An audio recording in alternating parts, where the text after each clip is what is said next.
Hello everyone, this is Manasi Patel. I'm an author, blogger, book reviewer, editor, and an avid STEM researcher. Welcome to the event. Hey everyone, this is Riyad Maruf Hassan, your host, and I'm an Indian author, talk show host, a podcaster, interviewer, poet, and essayist, and founder of the Clippers and the Clippers Style Council of India. On the auspicious occasion of the 168th birth anniversary of Rabindranath Tagore, I am Manasi Patel, your host, welcome our friends, brothers and sisters, our respected elders, our special guests, and all the participants joining this event, the Geetanjali 2021 Celebrating Tagore, presented by Skillshare EduTech in association with the Clippers Child Council of India, VIT Vellore, the Hindu Education Plus Club and Institutions Innovation Council.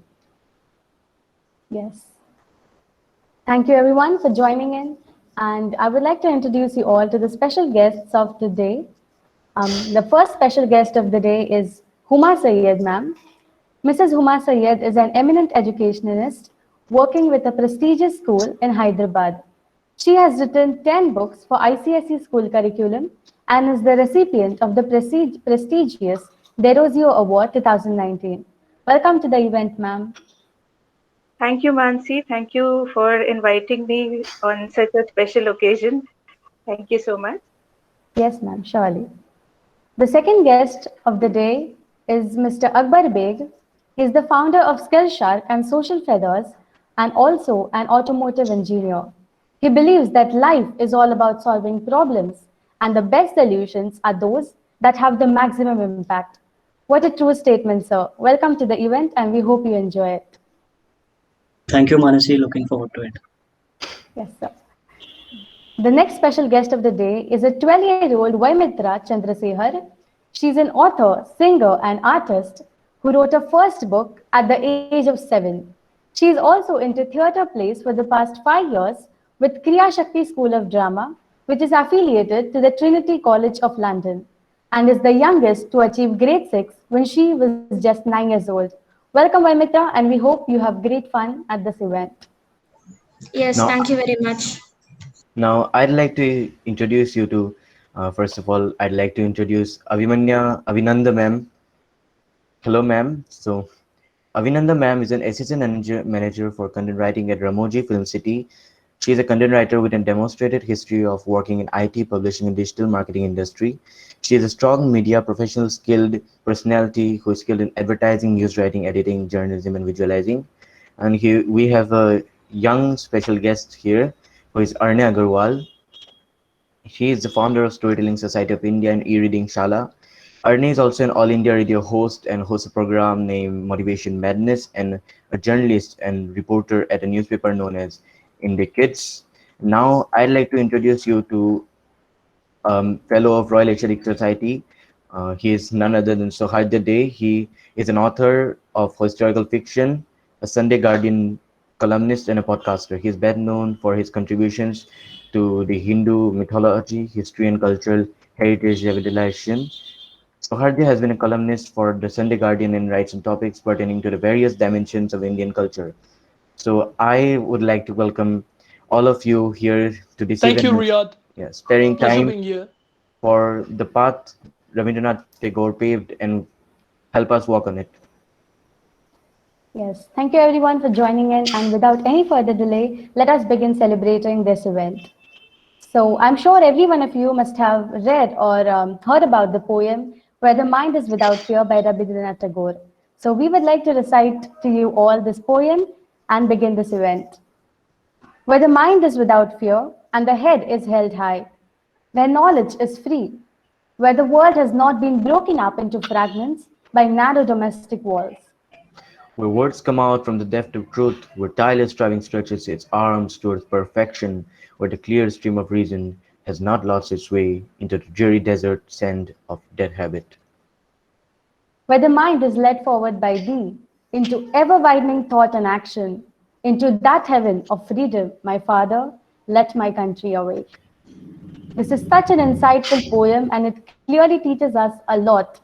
So, based on this poem, I would like to know the thoughts of our special guest for the day. I would like to ask Huma ma'am, what are her thoughts on this poem, Where the Mind is Without Fear? Thank you, Mansi. Um, So this poem, Where the Mind is Without Fear, is a very thought-provoking poem by the Nobel laureate Rabindranath Tagore, and it is one of the best poem in the anthology of Geetanjali, means the collection of poem that is Geetanjali, and which was published in 2012. And this particular poetry itself, along with all the other, has won him the Nobel Prize in 2013. It was originally written in Bengali and then later translated into English language by Rabindranath Tagore himself. So, this poetry was written by Rabindranath Tagore when India was under the British rule and his mind was enslaved in chain of slavery as all the Indians of that time. So, in this poetry, he urges God through his poetry to engrave the spirit of freedom in the minds of his country fellow men. So the beauty of this poetry, according to me, is that how much relevant it was at that time, it is still relevant in present time, and that is my feel about it. Whenever I read this poem, I can relate it at all time, and this probably was the reason, and his insightfulness and the way he has written, it will be relevant in all times. So so when I read the poem today, it echoes in my mind and urges every Indian to have a mind which is without fear, the fear to stand up and to speak against hate, against violence, oppression, discrimination, prejudice, and these are the very elements which would weaken the fabric of the country. So these are the things that come to our mind when we read this poem. Now, going to the next thing, our head should be held high with the intrinsic power of unity, brotherhood, compassion, and progress, which India is making. And with all the youngsters like you, I feel that India will forge ahead in times to come. Now, the knowledge should be free and accessible to all sections of society, and there should be freedom of mind and expression of ideas. So, you see, we can correlate the thought that was there at that time and the present modern India also. And our world should not be broken into fragments of narrow domestic walls of caste, creed, religion, or economic status. Our work and action should uphold truth. Let us not lose the clear stream of reason and get lost into dreary desert of sand of dead habits and lose the freedom achieved by our ancestors through great toil. On this day, let us pray to Almighty to lead us forward into ever widening thought and action. O Lord, make our country and countrymen awake. So this is what I thought. Like, there are so many takes about what Rabindranath Tagore thought at that time, but this is my perspective how it can be related and how it relates to us in modern time. And it is a timeless poetry. Thank you, Mansi. Yes, certainly, ma'am. Well said. It is very relatable and it certainly teaches us a lot of things. I would like to ask Akbar sir his take on how do you think Where the Mind is Without Fear impacted the society back then, like where the Mind of Fear was written by Rabindranath Tagore. That was the time when British was still ruling India. So how do you think this poem impacted the society that time? Hello, hi Mansi. You know, Hello, just to sir. understand this, we have to step ourselves back and see how our country was under the British rule and under what circumstances Sir Tagore actually wrote this, right? So, like if we just pause for a while and imagine, across the country, everybody were talking about freedom.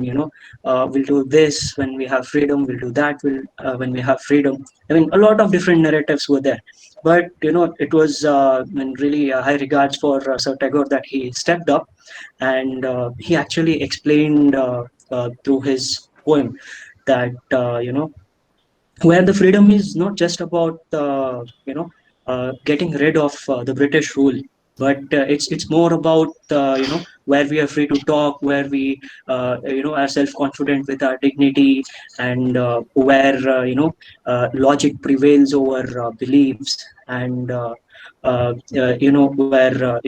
people should not fear speaking the truth, where people should work hard, people should dream, but at the same time they should strive very hard towards achieving perfection in their dreams. So in a way, he really conceptualized, he helped us people back that time envision a country which is just not striving to achieve freedom beyond the British rule, but something way more than that. I mean, that was the true Indian dream that he tried to portray, right? And and he also mentions that freedom is not just about we as a country achieving freedom, but rather breaking the fragments of barriers that exist all over the world. So in a way, he had a true sense of what freedom actually means, right? And as ma'am was telling about it, that his poem that he envisioned actually holds true even today. But the thing is, there's no difference as of now. Although today we are free from the British rule and all, in a way we have created barriers within the society. Say for example, digital divide is one thing that limits a lot of opportunities to only certain number of people who are privileged to buy, who are privileged to have access to education in terms of paid resources and all. Still, I mean, the education has not been democratized in this country, right? So in a way, if we just look at our current country in the lens of Sir Tagore with his poem, we'll actually see that still we haven't achieved the freedom that he actually envisioned for, and this is what we have to constantly strive to achieve. So yeah, so that's all from my side, Mansi.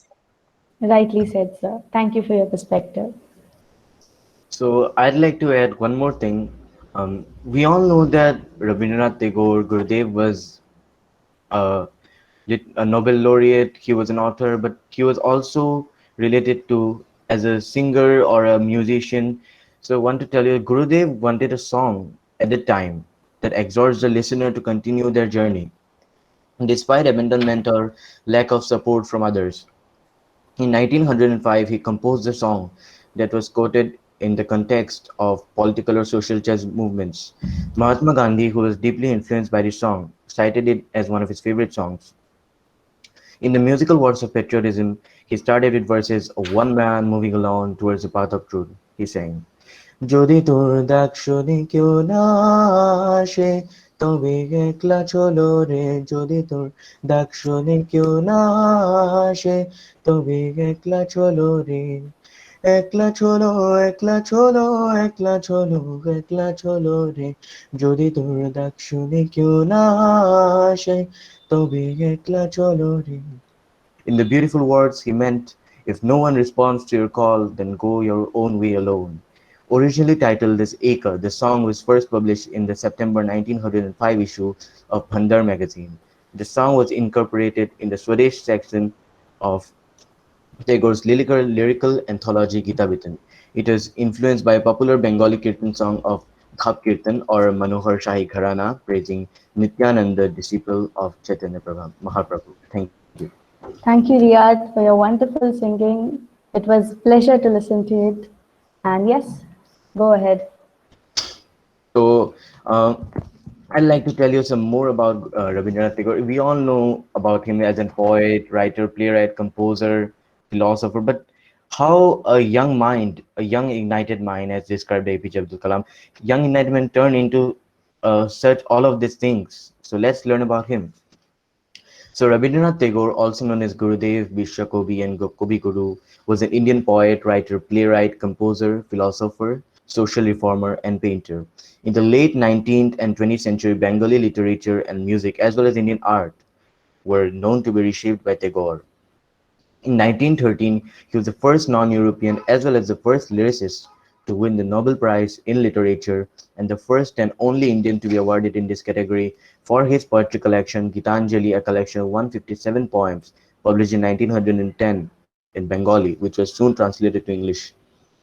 His major works include Geetanjali, Song offerings, which has been recognized worldwide by all of the countries in the globe. And one more, his major work was Gora, Fairface, and many other works of literature and art. Tagore was also a cultural reformer and modernized Bengali art.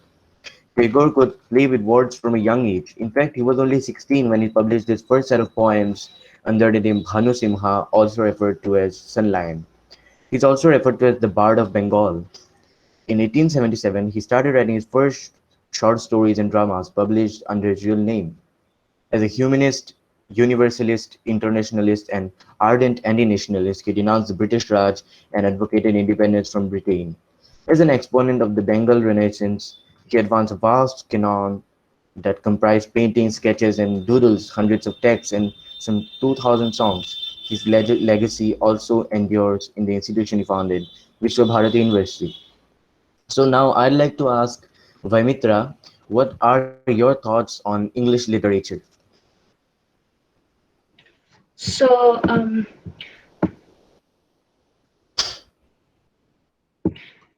literature is one of the world's greatest art form. It's a great way to learn and explore.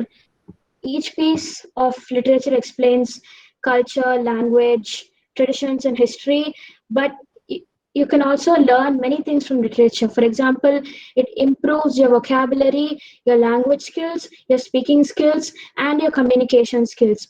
Personally, I like to read books. It has helped me a lot in my writing and in my vocabulary. So it is very easy to use appropriate words at appropriate times, and that really helps explain the story better.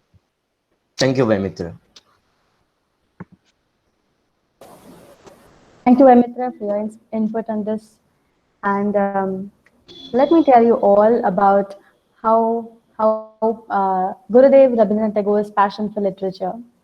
So I think we are all aware that Gurudev Rabindranath Tagore had a great passion for literature, and he often expressed his thoughts in various literary forms, not only poems, but there are so many literary forms, and he expressed his thoughts in all of them.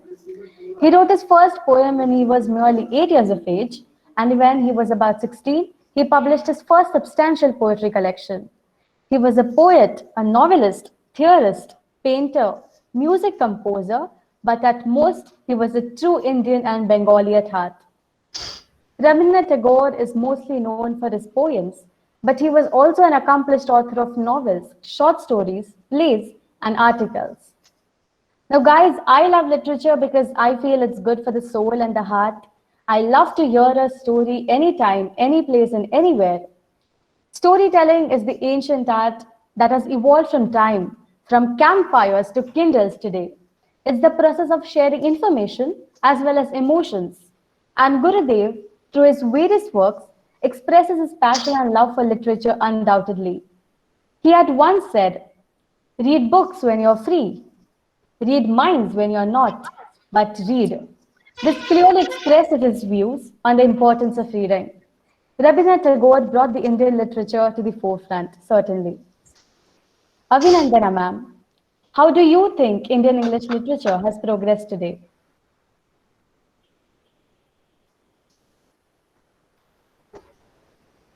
Yeah, hi Mansi. Hi. So I have two views on it. Like one side, I would like to say it has progressed in the form like there are so many authors that are like they are like giving their best in the industry, and in their through their work they are trying to portray India. How is it? But one thing I would like to explain here, but the about writers, still writers are coming from a background where they're financially stable. Uh, when we are talking about India, a large population is still under, poverty, and we need for the global audience to see India. We need to see show the different aspects of India, for which I feel more authors should come and somewhere I feel that is not has changed much. But when we talk about authors like Arundhati Roy and Amitav Ghosh, they have why are they like have gone to that stage? Because they have been portraying India, the communal problems, what is especially what is India is about the social problems. There are so many the vast democratic thing with a different socio-cultural uh, structure in this country. So what I feel, that literature should more talk about India and not talk about the Western influence on our culture. That is what I feel. So there is a progress in a sense, in a way, that many authors are doing well, but still there's a lot to be done more. That's what I feel. Rightly said, ma'am. Thank you for that. Riyad, over to you. So we all know that Rabindranath Tagore was known for English literature. He developed the English literature, but one more thing to know is that he was also referred to as roots for the development of Indian English literature. The earliest works of Indian literature began with the Sanskrit literature of the Rig Veda, a collection of sacred hymns dating to the period 1500 to 1200 BCE. In the medieval period, literature in Kannada and Telugu appeared in the 6th and 11th centuries, and later literature in Marathi, Assamese, Oriya, Bengali, and Maithili appeared. Thereafter, literature in various dialects of Hindi, Persian, and Urdu began to appear as well. Soon, English literature was also introduced in the early 17th century. Indian English literature was a new form in the pages of literature. Indian English literature, also referred to as Indian writing in English, is a body of work by writers in India who write in English language and whose native or co-native language could be one of the numerous languages of India. Its early history began with the works of Michael Madhusudan Dutt, followed by R.K. Narayan, Mulk Raj Anand, and Rajan Rao, who contributed to Indian fiction in the 1930s. It is also associated with the works of members of the Indian diaspora who are of Indian descent. In the late 19th and early century, Indian English literature was and also Bengali literature were reshaped and took a move towards the path of literature paved by Gurudev. Its early history began with the works of Henry Louis Vivian de Rosio and Michael Madhusudan Dutt, followed by Rabindranath Tagore and Sri Aurobindo. He began his career in short stories in 1877 when he was only 16 with Bhikharin, the beggar woman. With this, Tagore effectively invented the Bengali literature short story genre. The 4 years from 1891 to 1895 are known to be as Tagore's Sadhana period, which was named for one of Tagore's magazines. This period was among Tagore's more than half the stories contained in the three-volume Kalpagucha, which itself is a collection of 84 stories. His poetry works include Geetanjali, Gora, Manasi, and more also improved the Indian English literature in a lot of ways. It has been around 2 centuries since his birth, but his works and Tagore's period of Indian English literature have been recognized by every country of the world till present day. And I hope this moves on and on to the upcoming generation. Now, I'd like to question Arne. What kind of poetry do you like, and how do you think it impacts society? Well, my favorite type of poetry would be poetry that rhymes, like couplets. Those types of poem really bring a music. It brings a music to the ears, and it's really nice to hear. Like the two rhyming words, they create a illusion of a song. Yet the song has so much more meaning than a regular song. And that's what I love about rhyming poems, that they can be so musical yet so profound and deep. And as to how poems can affect society, well, all poems affect society. If a poem is strong enough, for example, during Rabindranath Tagore's time, the British were invaded India, and it was a hard time. Everybody wanted freedom. Everybody wanted to be free. And when during these times, a poem is influenced by what's going on. So Rabindranath Tagore wrote a poem about freedom, and this poem was so, it could influence so many people to change their minds, to do something, to stand up, to change their opinion. And that's what I feel a good poem can do. It can change minds. It can change society. A society of, say, example, what do you say? People who are scared, who are not able to fight against the British. A Yes. poem, a poem can influence them and help them to stand up and do something. Maybe follow Gandhi or start being stronger. So that's how I feel like a poem can be so much more than just a poem. It can change society and influence minds. Thank you very much, Arne. Now, I would like to ask the same question to Sohardia. Sohardia, what kind of poetry do you like, and how do you think poetry impacts society? Well, Ria, thank you very much. So, many of our guests here today, they have said various talks about Tagore. So basically, since I'm an Indian author of historical fiction, I basically like, poetry written by people in their era, since I believe poetry is a cultural mirror to the past. So I'll just give you certain examples from Tagore's perspective as well. So before Tagore started writing the background to which Tagore belonged, so, ever since Bengal, popularly reckoned with the demands of the separation of the Brahmanistic ideals that proclaimed the Brahmana to be the most superior of all castes and that once existed, which was also, in fact, indoctrinated by Rishi Jamini, Shabada Swami, and Kumarila Bhatta in their Mimamsa school of ancient Indian philosophy, and Raja Ram Mohan Roy, popularly called the father of the Indian Renaissance and the Yeah. first great leader of modern India, sought to bring an end to this degenerative process and instead replace it with what he called the ideals of Brahmoism.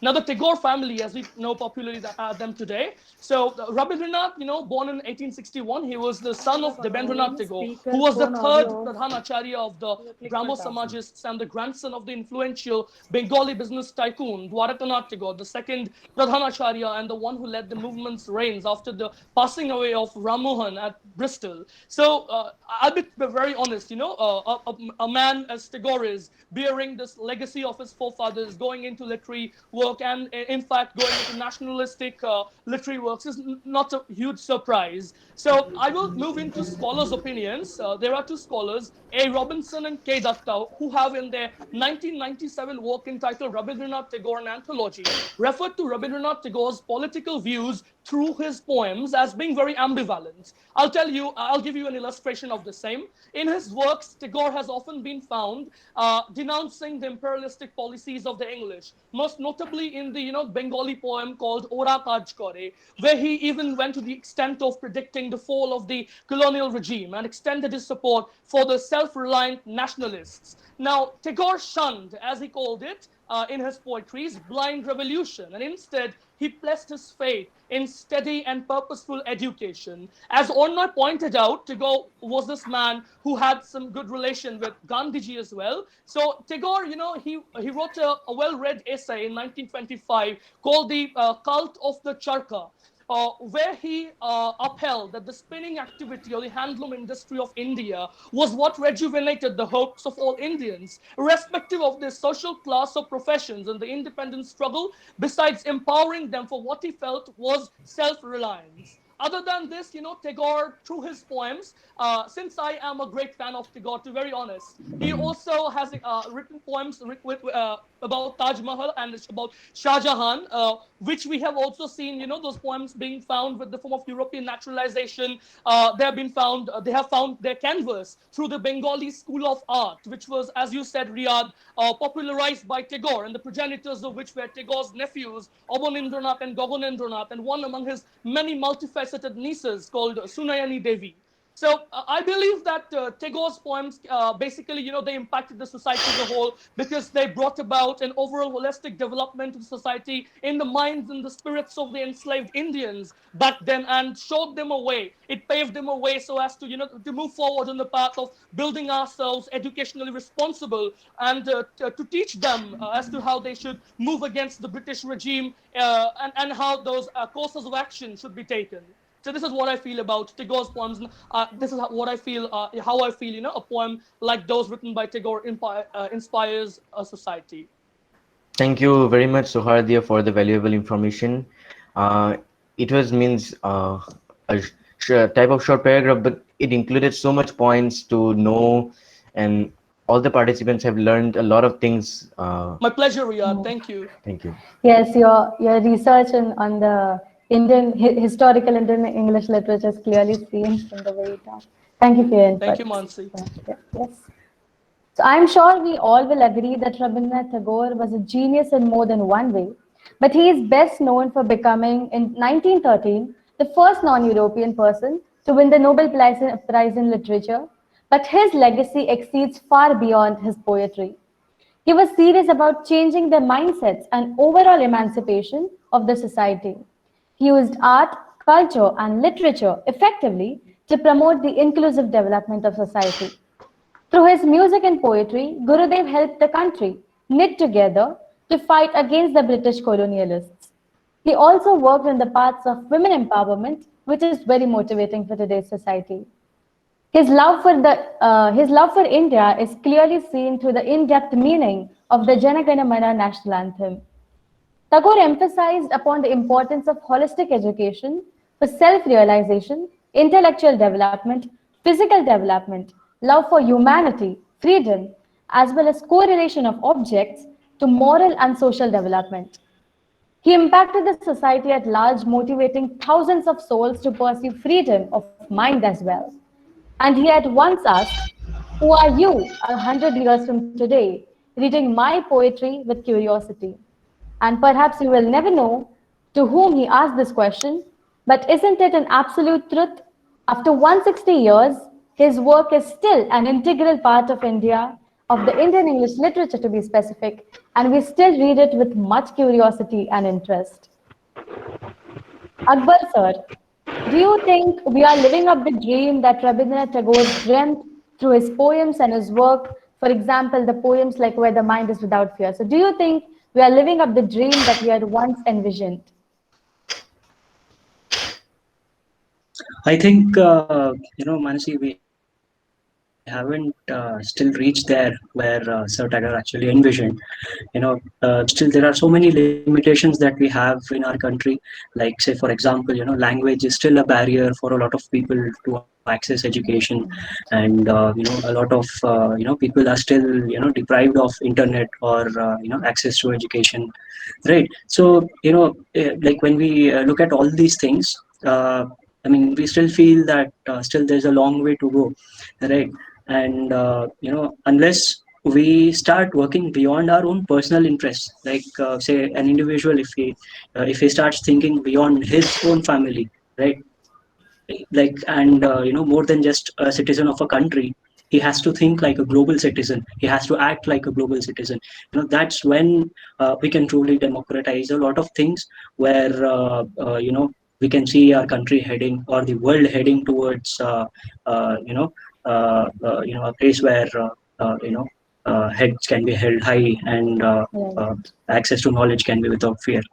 So yeah, still there's a long way to go, that's what I think.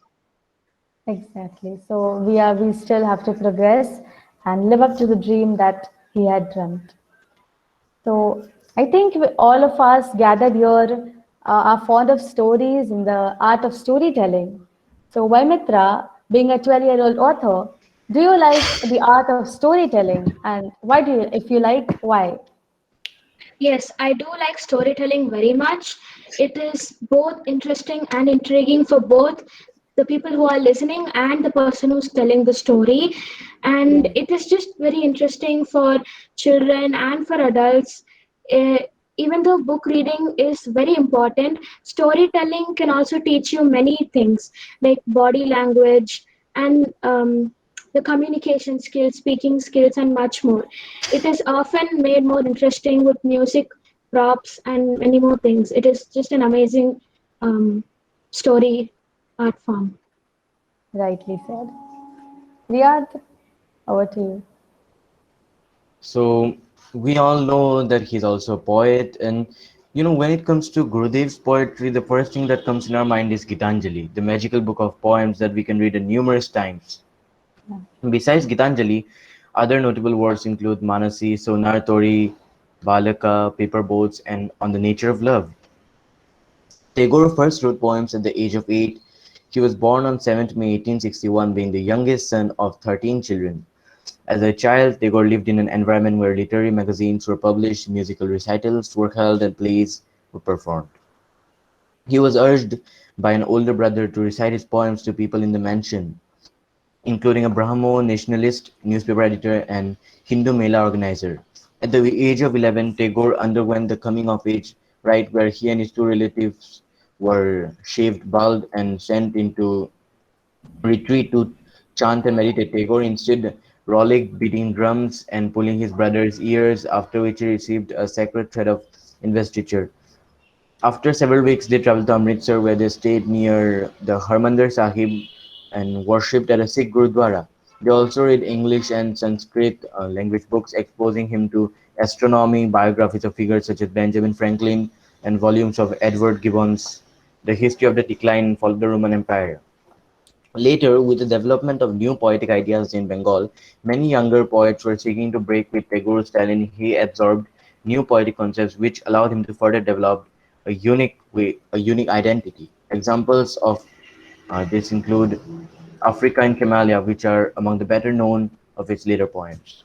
So, I last, I'd like to ask Avinanda ma'am, how do you think Rabindranath Tagore is still significant in this world?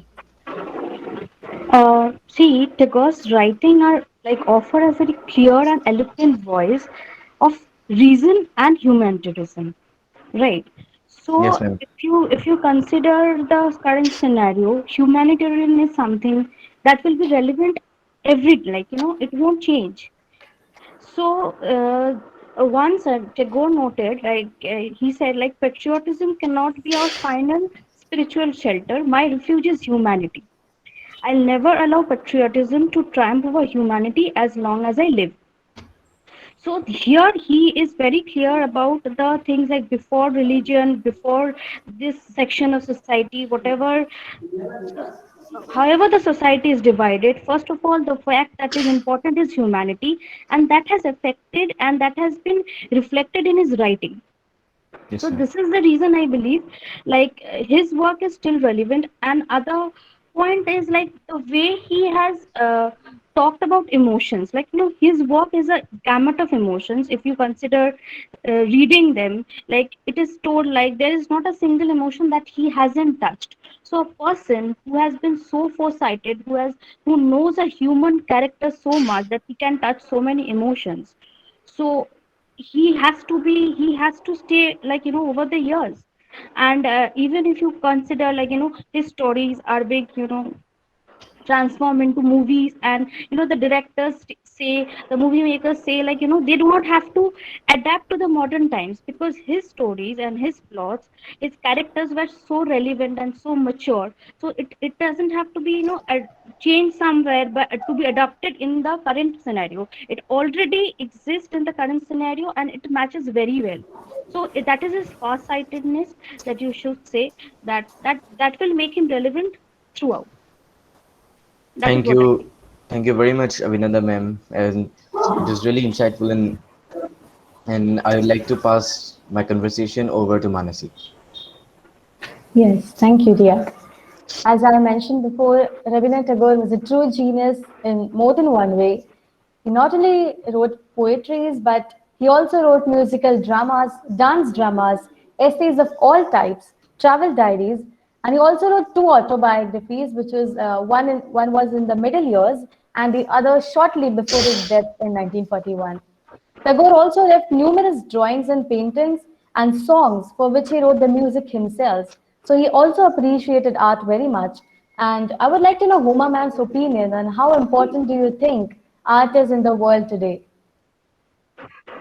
Yeah, Mansi. So, art is very important. It has been important earlier as well as now. And through the evolution of mankind, I would say art has been one of the major centers where the human society revolved and has evolved through it, I can say. So, even if you see the civilizations, um, uh, the Harappan civilization in our history textbook, all of us have studied about various civilizations. So we have studied about that, art in different forms. There was art in the pottery making, in the construction they did, and in the calligraphy that they did. So even though at that time it wasn't so advanced, the paper was not there or the ink was not there, they had their own form of expression of art.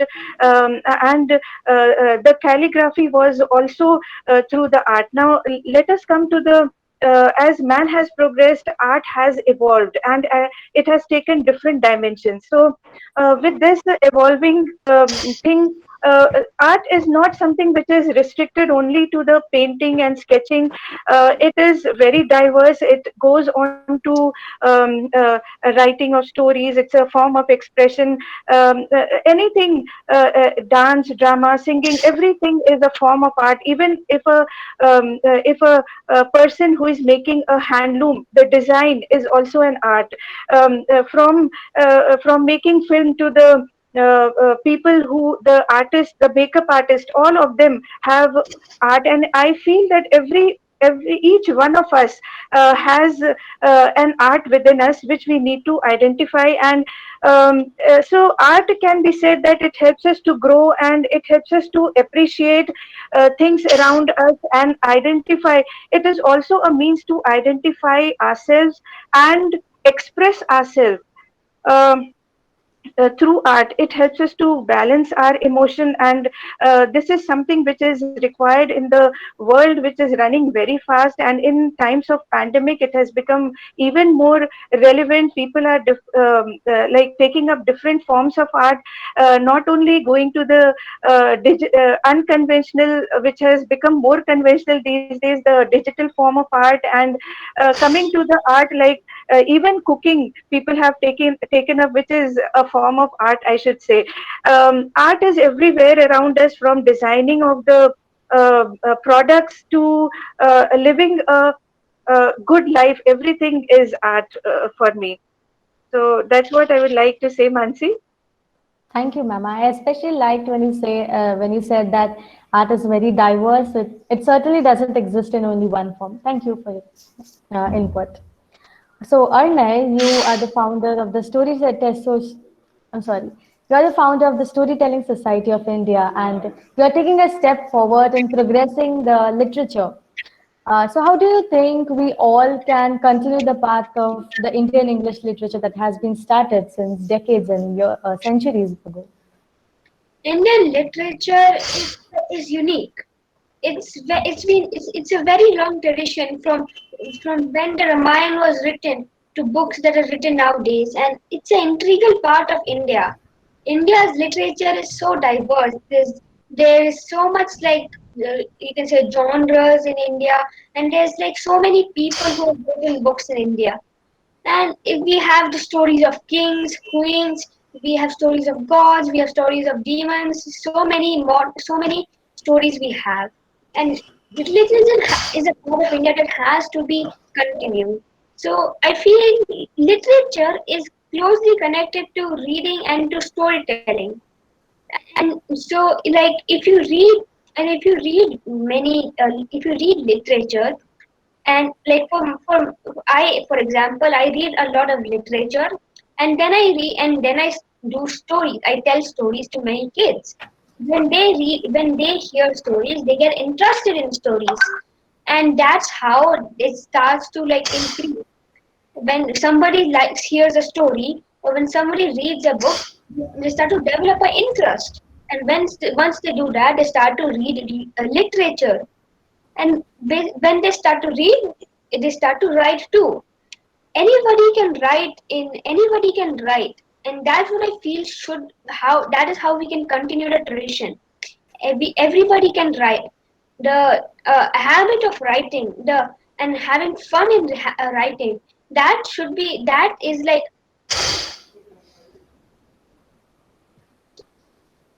when that is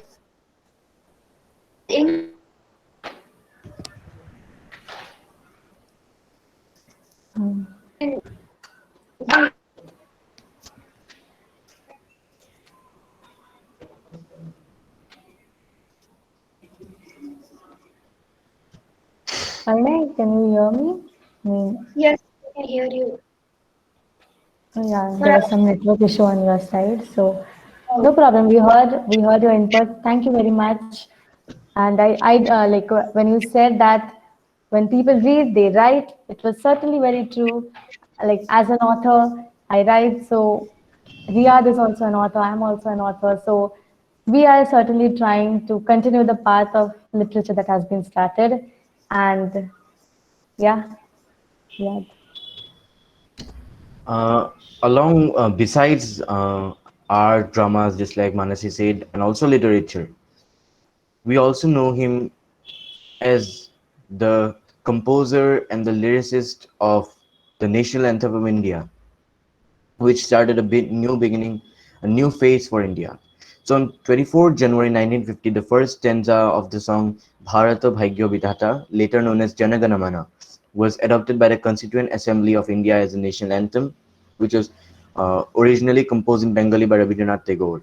It was first publicly recited as a poem on the second day of the annual session of the Indian National Congress in Kolkata on 27 December 1911. Then it was followed in January 1912 at the annual event of the Adi Brahmo Samaj, and it was largely unknown except to the readers of the Adi Brahmo Samaj journal. In 1912, the song was first performed by his niece, Sarala Devi Chaudharani, along with a group of school students in front of prominent Congress members like Bishan Narayan Dhar, Indian National Congress President, and Amiga Charan Majumdar. And while singing the song outside of Kolkata by himself in Andhra Pradesh, he was requested by the vice principal of the college to create an English translation of the song and set down the musical notation to the national anthem, which is followed only when the song is sung in the original slow rendition style of 52 seconds. He translated the work into English while at the college on 28 February 1919, which was titled The Morning Song of India. Before it officially became the national anthem of India in 1950, Jana Gana Mana was also heard in 1945 film Hamrahi. It was also adopted as a school song of the Doon School, Dehradun, 1935. On the occasion of India attaining freedom, the Indian Constituent Assembly assembled for the first time as a sovereign body on 14 August 1947 at midnight, and the session was closed with an unanimous performance of Jana Gana Mana. That one song turned into face of India to the under countries of the globe, and a new India was awakened. And a new face of India was out to all of the world with the beautiful verses of Jana Gana Mana. Thank you, and I'd like to pass it to Manasi. Yes. We are all proud of our national anthem and to celebrate the great man that Rabindranath Tagore was. We are having this event. One of our special guests for the day, Sohardya, has planned a special tribute. So, Sohardya, over to you. Thank you, Manasi. So I just wanted to stress, on Tagore's nationalistic views once again. Like I earlier said a lot about it, I know, and Ria just told us a brief history of the Jana Gana Mana or the Bharata Bhagya Vidhata, which was first sung at the Calcutta session of the Congress in 1911, and presently is the national anthem of the Republic of India. Aptly highlighting the unity in all diversity that India has always had. Besides stressing on the topographical variety of the subcontinent as well. But one thing I would like to bring out here, which I think has not been brought out before, is that in 1919, when he took a step further and protesting against the unjust act carried out by General Dyer at Jallianwala Bagh, he rejected his knighthood title. So he quoted, a line to the viceroy where he said that the time has come when badges of honor make our shame glaring in the incongruous context of humiliation, and I, for my part, wish to stand shorn of all special distinctions by the side of my countrymen. So that explains how good a man Tagore was, especially standing by his countrymen, shorn of all special distinctions, as he himself stated in the letter to His Excellency the Viceroy, which was dated 30th of May, that unforgettable year. And before I would like to say my own words of how Tagore is being followed presently in the current situation of the world, especially in these testing times. I would say a quote by Paddy Chatterton, who is INVIA's head of development, INVIA being an organization that deals with the works of Tagore. And he says that only a few people in the world have used renouncement as a form of specific political protest. So this signifies how symbolic of nationalism Tagore's renunciation of his title was. And also, another thing to note over here is the founding of the Shantiniketan. So with the huge sum of money, he had received from Nobel Prize Committee, although Shantiniketan was formed much earlier, Tagore restructured Shantiniketan according to his own standards, establishing it according to a traditional, what we call the Brahmacharya style. And along with, Raja Bhag Chandra of Manipur, he's also credited for having been the revivalist mind behind the famous Indian classical dance Manipuri, introducing it to the Santiniketan syllabi for the very first time. So today, as a conclusive, as we celebrate the 160th birth anniversary of this literary luminary amid the COVID surges throughout the nation, I would, for my own part, ask my fellow colleagues to come forward and lead India on the Atmanirbhar line that we have so wonderfully pledged to move forward. Besides quoting an apt Tagorean verse in these testing times, Tagore quotes, "A death is not the extinguishing of light, but the putting out of the lamp because the dawn has come." And I, for my part, sincerely believe that it is this dawn we shall eventually find at the end of this vile pandemic, and it'll be those new lights stretching through the horizon that reinforces our faith in humanity, in the ever progressing will of time and the race we belong to. Thank you, Manasi. Thank you, Riyadh. Thank you, Swardia, for your input and the tribute that you have planned. Thank you so much. Thank you once again, Soharadya. I'd like to say Rabindranath Tagore always dreamt for that he will live. He has lived for means from the early late 19th century till in the middle of 20th century. But he wanted a lot of minds to grow, and he dreamt of young minds to become like him to means some young ignited minds, and I think his wish is fulfilled at this year, and we are very happy to means we thank you for means all this valuable information you provided us. I really thank you, Sohardia. It was a pleasure, and thank you very much for inviting me over here today. Thank you, Thank you. Riyadh. Thank you, Manasi, once again. Yeah. And to all the Now, organizers for yeah, organizing this tribute to Tagore today virtually. you're welcome. And now I would like to means asked one of our participants here, who is Tanuj Samadar, a young renowned painter who has won a lot of global awards, and he is the recipient of the Rashtriya Bal Puraskar 2021. And I would like him to pay a tribute to the great soul as a painter. A very good afternoon to one and all present here. I'm Tanuj. You know what? I'm really honored to be here today, and you've got the opportunity to share a few lines about Rabindranath Tagore. So, Rabindranath Tagore is most popularly known as the poetic genius and India's national anthem, and for his masterpiece Geetanjali, which won him a Nobel Prize. But Tagore's brilliance encompassed much more, for he is also one of the finest literators, playwrights, and composers the country has ever seen. Rabindranath Tagore was also a God-gifted artist. Picking up the brush rather late in life, Tagore went on to become a prolific painter and took his works to exhibitions across the world. In the first phase of his artistic journey, Tagore created animals or fantastical creatures. These were often creatures that he created more by instinct and were products of his imagination. After he developed his love for painting, Tagore described the visible world as a vast procession of forms. His paintings of the nature, the landscape spoke about mysteries and of a natural disquiet silence, which is yet difficult to decipher. So prolific a painter was Tagore that he held 9 exhibitions in major cities in Europe and also in Boston and New York between May and December 1930. Tagore writes say that out of creative soul of the real, these doodles reflect upon his musings. His sheer talent for creating vivid imagery made him make something new and intriguing. One can spot the similarity of one form onto the other. Keen perusal of one might identify or trace the body of a bird or beast submerged under shades of pencils inside the philosophy of a man. His paintings and drawings number well over 2,000, considering he started this an astonishing output of great creativity. We are then introduced to Tagore's portraits, where he experiments with human faces to provide design forms, borrowing from cubist as well as abstract genres. If in one head study angular features, in another we see a turban-clad man, and another ink on paper has thin lines coming together to form a human head. Urban figures in his landscapes give them a mysterious look. Reddish, brownish, and yellowish tones that are imbued with expressive power often contrast with the background. Tagore never made prepared sketches. The images flowed through his figures onto the paper and canvas.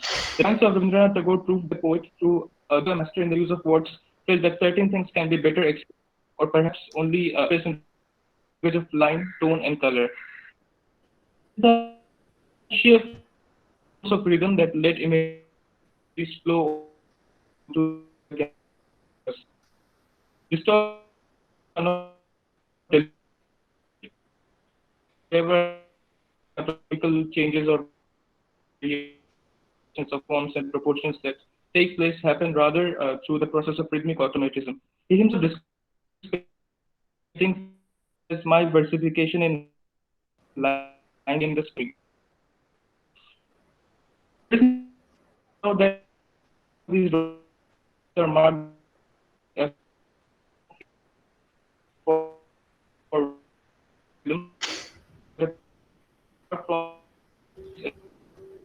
infinity in his painting. It would seem that some other self-office, if not deeper, at any rate more hidden, were not under the specific artist, nor did he adopt opportunity to share a few lines about him. It is not possible to capture the immense talent he possessed in few lines. He would always be a national, precious gem of our nation. He was a man with a mind of gold who created a legacy. I feel proud to be a proud to be an Indian. We all should feel proud for taking birth in a country worked by such lives. Thank you so much. Thank you, Tanuj.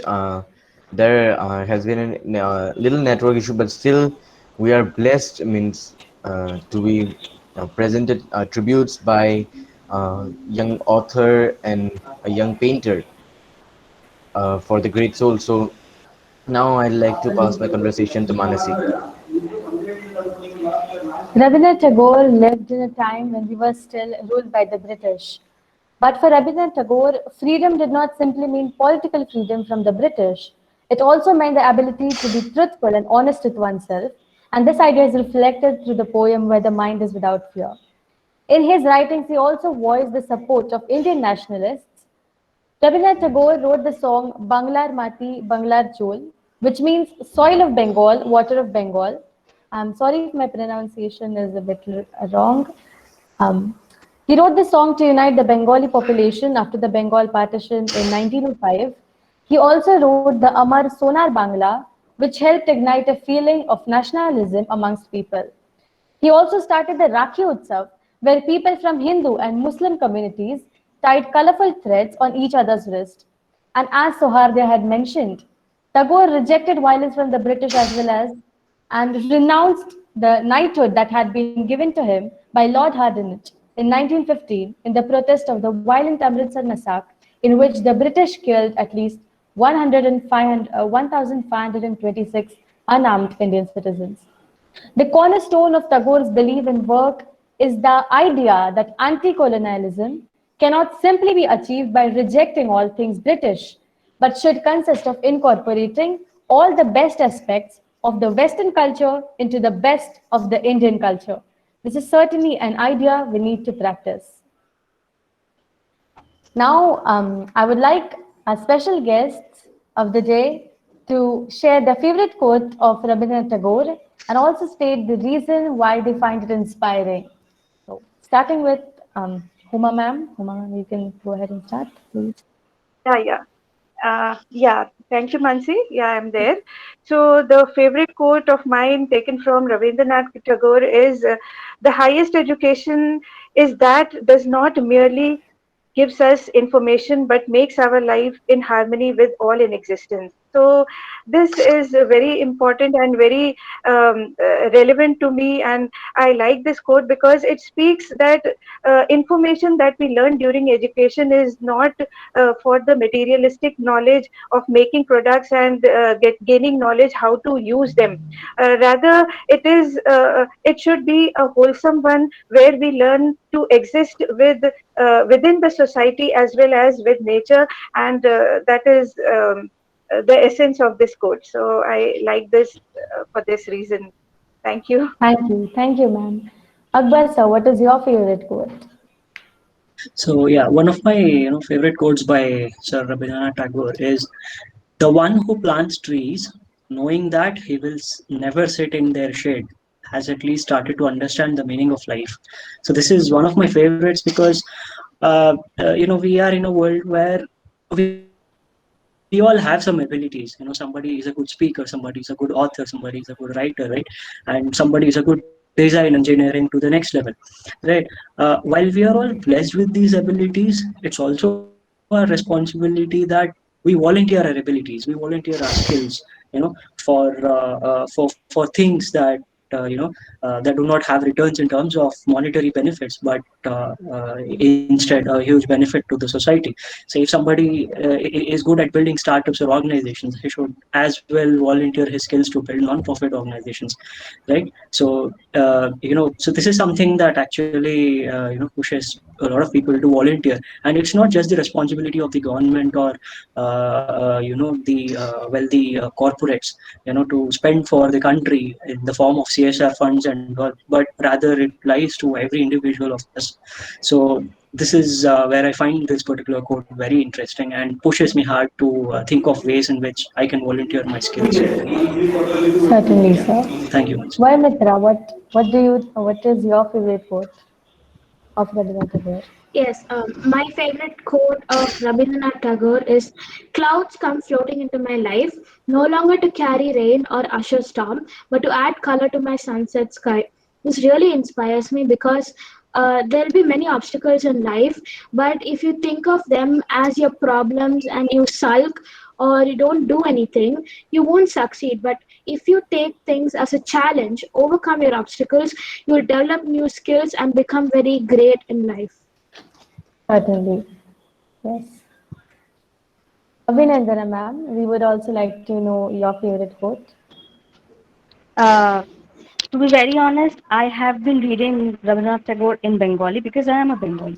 So I do not have any such English quotes in my mind that is my favorite. But I can say you, there's a line in a Bengali song written by Rabindranath Tagore that actually says the literal meaning of that in English is says like people might call you crazy and people might say something bad to you because of your ideas, but the same person in the next morning might come back to you with a garland of flowers to celebrate your ideas. So the idea is, however crazy your idea seems, like some people, like when you do something for the first time, I like it because when you do something for the first time, people might say, "No, what are you doing?" But if you are dedicated with your thoughts and if you feel like, "No, whatever I'm doing, I think this is the right thing to do." Sometimes, someday, people will understand it and people will get back to you and they'll thank you and they'll understand it. Why did you do that? So I feel Yes. that is my favorite thing. Thank you, ma'am. Arnai, we would also like to know your favorite quote. Well, my favorite Rabindranath Tagore quote is trees are the earth's endless effort to speak to the listening heaven. This really strikes me in the heart because I always thought of trees as divine beings, as something that's much higher. And this quote by Rabindranath Tagore shows that trees are like trees are the earth's endless effort to speak to the listening heaven. That basically shows the greatness of these trees and how it's like understand and how and what I understand from this quote is that trees basically are like amazing. I feel and that's what I understand from this quote, and I feel that Earth uses these trees to understand heaven and to understand us. They are like a divine source of Earth. Thank you so much, Arnai. Sohardya, would you like to mention your favorite Yeah, quote? yeah. Hi, Mansi. So my favorite quote is don't limit a child to your own learning, for he was born in another time. So this is what Tagore said, and this refers basically to the gender gap, which is, if we see it closely, there's a difference in values and attitudes, between one generation and the other. So if one must not always, enforce the learnings that you had yourself upon your children or upon the generation that comes after, because priorities have changed and the world has evolved, and it's always, the progressive wheel of time, as I said earlier. It's always evolving. So we must learn to adapt ourselves to the changing circumstances, and of course teach our children or the generation that comes after, the next generation, what best suits them in that particular era. So this is what I feel is best. Thank you so much.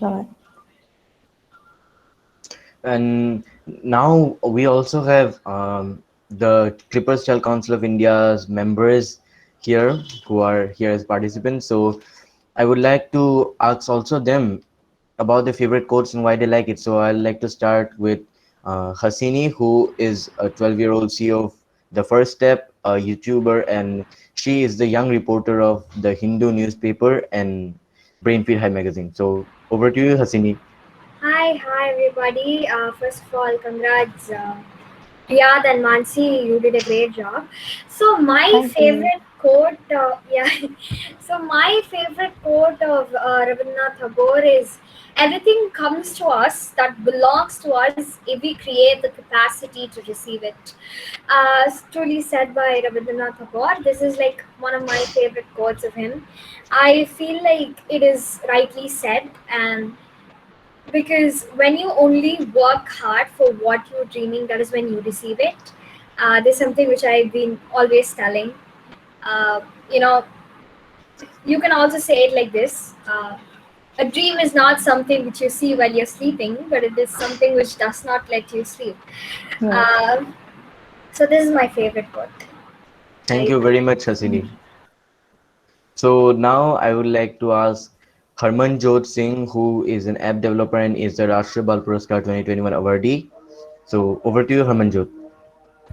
Yeah, a very scintillating evening to everyone present over here. I think Gurudev Rabindranath Tagore needs no introduction. His quotes had a tremendous depth in them, and they are loaded with a great poetic sense, according to me. And all along, there is a strong message and note to inculcate to keep boosting your strides to achieve your heart's desires. So, today I would like to present my favorite quote, which was written by Rabindranath Tagore, that is, "You can't cross the sea merely by standing and staring at the water." I love the beauty of this quote and its strong urge towards action. This quote tells us about the beauty of a dream is in its vision. The beauty of the vision is in making it a reality. You can have fascinating dreams, but my dear friends, these visions are meaningless until you do something about it. This quote talks upon aspects of making a start, importance of immediate, measurable actions to support your long-standing journey of achieving your dreams. Thank you very much, Harmanjot. My We also pleasure. have one more young author, uh, one of the gems of among including Hasini and Harmanjot. So I would like to pass my question to Akshat. Thank you very much, Riyad, and hello everyone. I hope you're all having a really wonderful time and in this meeting, and hope you're all staying safe. And let me delve into my favorite quotes. In fact, there are two quotes that I would like to connect. So the first one I would like to mention is, "The small wisdom is like water in a glass, clear, transparent, pure, and the great wisdom is like the water in the sea, dark, mysterious, and impenetrable." And my second one is the same, which was mentioned by Harmanjot. You can't cross the sea merely by standing and staring at the water. Uh, Now, why am I mentioning these two quotes specifically? It's because you could actually connect both of them, because obviously of the word sea.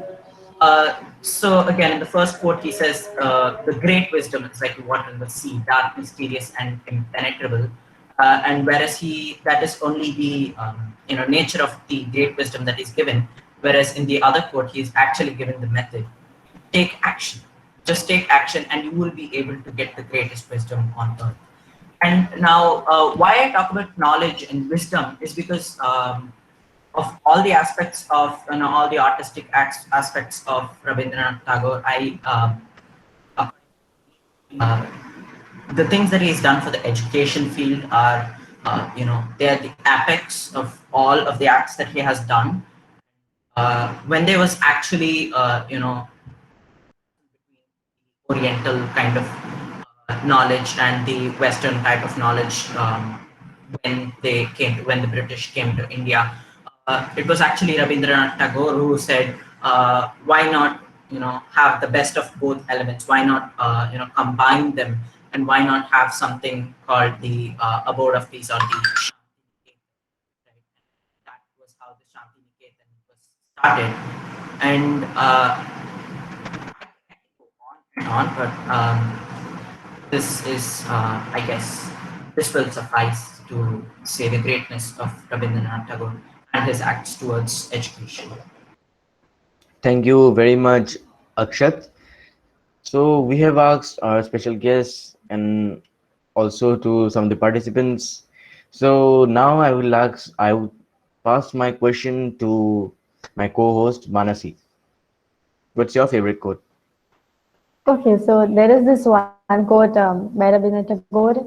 If you cry because the sun has gone out of your life, your tears will prevent you from seeing the stars. This particular quote, I find it's very beautiful as well, like beautiful in words.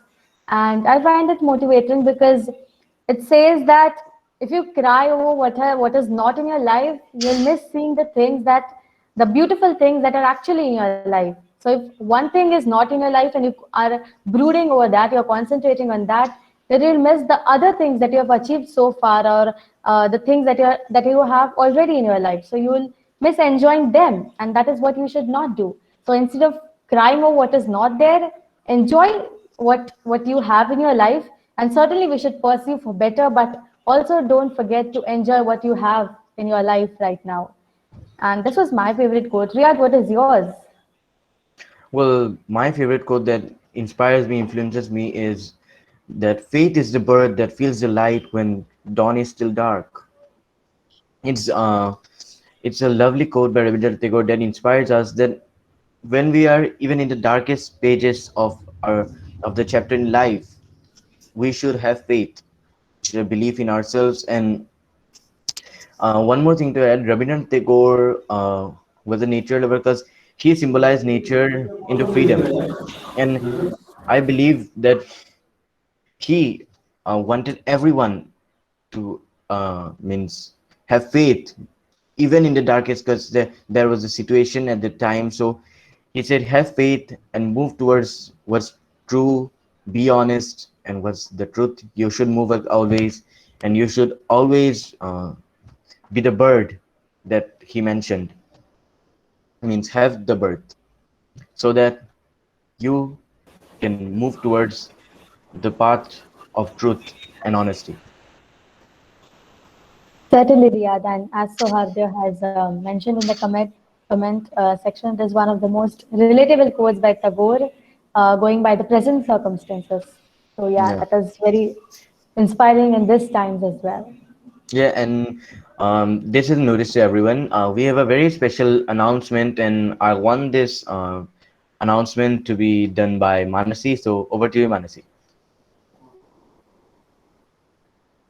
Thank you, Riyad. Let me share my screen with you. Um, just a minute. Yeah, meanwhile, Rushali, you can share your favorite quote. Rushali from, Yes, sir. yes. Hello, sir. We are very glad to be a part of this event. The Hindu Education Plus Club is delighted to be here, and I'd like to share my favorite quote. Um, Music fills the infinite between two souls. I am avid for good music, and Rabindranath Tagore sir was very much into music and all. So yes, this is my favorite quote. Music is the bond that connects two people, um, that can give you infinite perspectives of one thing. So yes, I would say. Thank you so much. Thank you very Yes, much thank you, for the Vishali. wonderful quote. Is there anyone in Yeah, the meet right now who would like to share their favorite quote as well? just for a Anyone from the participant? Yes, sir. just for a quick introduction, Urushali is heading the Hindu club at VIT Vellore, and I would like to thank the club VIT as well as all the organizing members from VIT and as well as the club and those who coordinated very well in within a short time to organize this event. So thanks a lot, Rushali and team. Thank you so much, sir. It was our pleasure. These people, the speakers and all, and these people are co-authors at such a young age. So we are very delighted to be a part of this event. Thank you so much. Thank you very much. Yes, thank you, Vrishali. We are blessed, means, to be at your presence. Yes, so this is the poetry contest we are arranging. This contest has been arranged in collaboration with Skillshark and the Clippers Child Council of India. Skillshark is founded by Akbar sir, who is in this meeting, and also Ashar sir, who is also present in this meeting. And the Clippers Child Council of India is founded by Riyadh, my co-host for the day. So the poetry contest is titled Geetanjali 2021, Celebrating Tagore. This poetry contest will have two categories, as you can see. The junior category will be for 6 years to 12 years of age students, and the senior category will be from ages of 13 to 18. And you can submit your poetries till 22nd May, which is Saturday. So you have a lot of time to share your poetry contests, and the top three winners from each category will be we will be having a workshop where we will be providing guidance on writing, and that will be the okay. So I'll also share where you can submit your poems. So the link has been posted to submit your poetry contest, and we really look forward to having your entries. So do share in your entries for poem submissions. Thank you. Thank you to all the special guests here present here and the participants who participate in the favorite, who say their favorite quotes, and also I'd like to thank Manasi for co-hosting, and I'd also like to thank Likewise, Vinod. Skillshare EduTech, then VIT Vellore, uh, and other organizing members, the Hindu Education Plus Club, Institutions Innovation Technology, Institutions Innovation Council, everyone who joined in this initiative. Just like I said previously, to move into the path paved by Rabindranath Tagore, and now the upcoming generation, this generation, I believe, after the pandemic, has been so creative that I think we are moving to the path, and if we have good guidance, then we will move to the path and show the next generation the path. And I think it should be passed on and on to the upcoming generations. Thank you. True, Riyadh. Yes. I would like to announce one more thing.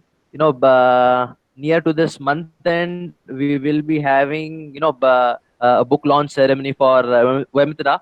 I request all of you, I invite all of you to join for the same. The detail and information we convey to you. Thanks a lot. Yes, Yes, Riyadh, you certainly. can We look forward to reading your book, Mitra, and we will certainly be attending the event. And my So, best Thank wishes to you. you. yeah, Thank likewise. you. Yes. Thank you so much. Okay.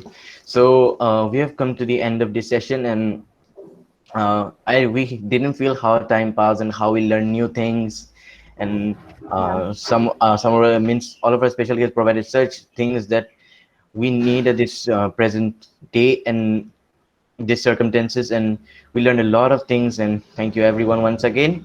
So I'd like everyone to I request, it's a humble request to everyone. So everyone, to my co-host, to the special guests and the participants, to stand up and let's sing the national anthem together to pay a tribute to the composer and the lyricist of Rabindranath Tagore.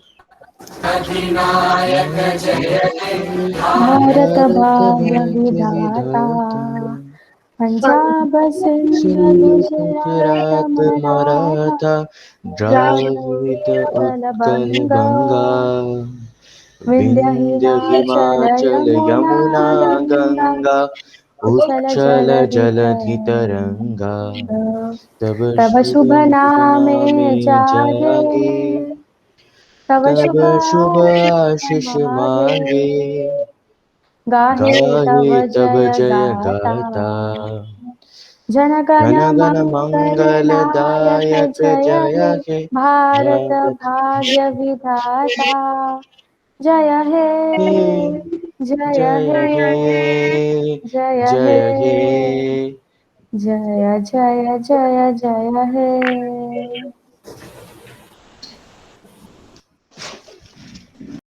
Thank you everyone Thank you for everyone. joining today, Yes. and it was a, pleasure talking with all of you, the special guests, the participants, everyone. It is really amazing, and we the host also learned a lot of things from everyone. And he was like a book of knowledge. He was a literary figure. He uh, was known for his arts, dramas. I so we let us so I pay my respect to him, and let his soul rest in peace. Yes. So, I mean, Riyadh has basically paid a tribute from both of us. But I would still like to thank everyone who has taken time and joined this event. It was wonderful having this event, organizing this event, and to all the organizations who have collaborated with us. Thank you so much. And the participants, the special guests for the day, thank you so much, everyone. And we hope to have you again someday to engage with you once again sometime. And Thank I you so believe, much, Riyaz. Wonderful event. It was really fun. Yes, thank you. Thank you, And Mansi and Thank you, Riyadh, Riyaz. Mansi. Thank you, Riyad. yes, I would also like to thank my co-host Riyadh for his inputs and for collaborating with me and also for singing the beautiful song Ekla Chadore. Thank you so much, Riyadh.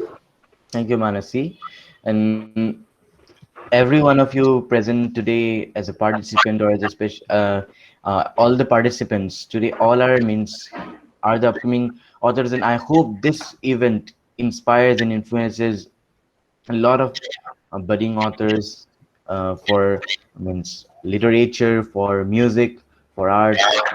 And thank you everyone once again, and Yes, thank you, Manasi. yeah.